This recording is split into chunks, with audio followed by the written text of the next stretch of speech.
दोस्तों, जिंदगी जिंदाबाद चैनल में आपका स्वागत है।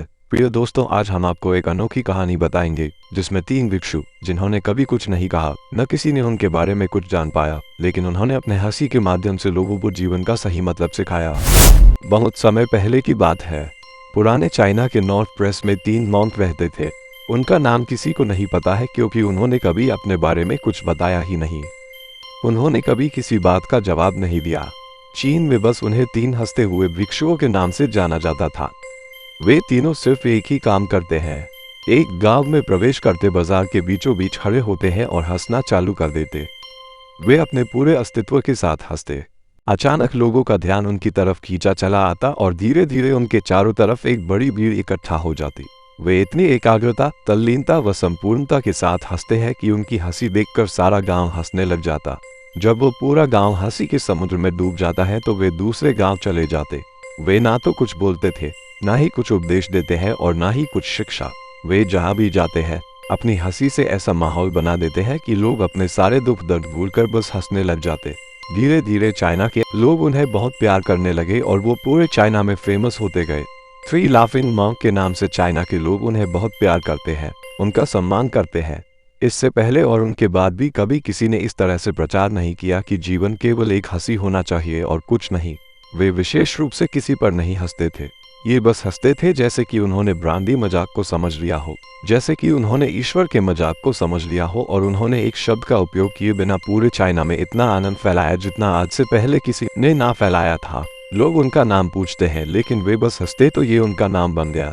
3 हंसते हुए बिच्छू, 3 लाफिंग गर्ल्स पूरे चाइना में घूम घूम कर लोगों को हंसाते हुए समय के साथ वे तीनों बूढ़े हो गए और एक रात जब वे एक गांव में ठहरे हुए थे, उन तीनों में से एक भिक्षुक की मौत हो गई।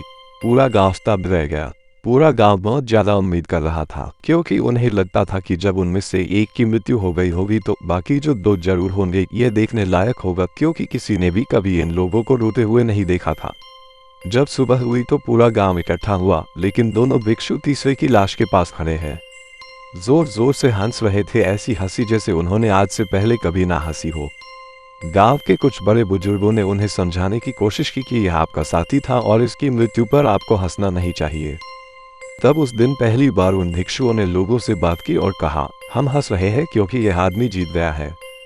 हम हमेशा सोचते थे कि पहले कौन मरेगा, लेकिन इस आदमी ने पहले मरकर हमें हरा दिया।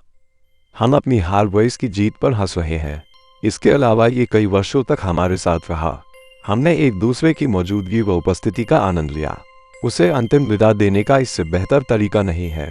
हम केवल हंस सकते हैं, लेकिन पूरा गांव उदास था। जब मृत भिक्षु के शरीर को अंतिम संस्कार के लिए चिता पर लेटाया गया तो सारे गांव वालों को एहसास हुआ कि शेष 2 शिक्षकों केवल मजाक नहीं कर रहे थे। वह तीसरा जो मृत था वह भी हंस रहा था। चीन में ये प्रथा थी कि जब एक इंसान की मृत्यु हो जाती थी तो उसके पुराने कपड़े उतारकर उसे नहला धुलाकर उसे नए कपड़े पहना दिए जाते थे, लेकिन मरने से पहले उस मॉन्क ने अपने साथियों से अपने कपड़े ना बदलने के लिए कहा था। तीसरे भिक्षु ने कहा था, मुझे स्नान मत करवाना, क्योंकि मैं कभी अशुद्ध हुआ ही नहीं। मेरे जीवन में इतनी हंसी आई कि कोई अशुद्धता जमा ही नहीं हो सकती थी। मैंने कोई धूल जमा नहीं की है।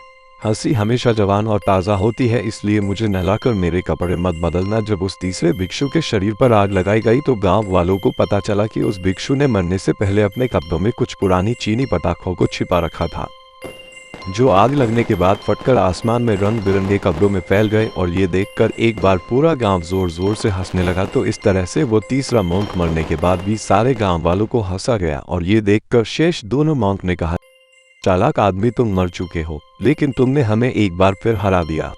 ये कहानी हमें ये दिखाती है कि जीवन के खुशियों और संघर्षों को हंसी के साथ कैसे देखा जा सकता है। दोस्तों, कहानी पसंद आई तो लाइक, शेयर एंड सब्सक्राइब जरूर करना।